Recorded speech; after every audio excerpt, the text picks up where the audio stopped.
সমস্যা সবার জীবনেই আসে। কারো সমস্যা দীর্ঘ সময়ের জন্য স্থায়ী হয়, আবার কারোটা সাময়িক সময়ের জন্য। কিন্তু কোনো সমস্যা চিরস্থায়ী নয়। একদিন ঠিকই মহান আল্লাহ পাক রব্বুল আলামিন সকল সমস্যার সমাধান করে দেন।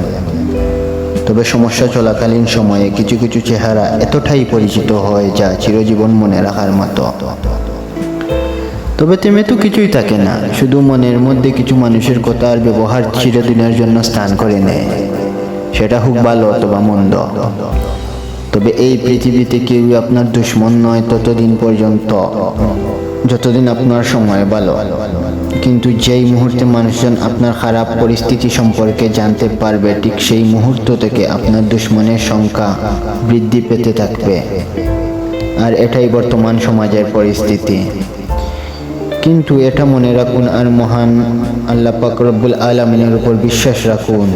আপনার আজকের খারাপ সময়টা আল্লাহ পাক রব্বুল আলামিন চাইলেই মুহূর্তের মধ্যে ভালো সময়ে পরিবর্তন করার ক্ষমতা রাখেন।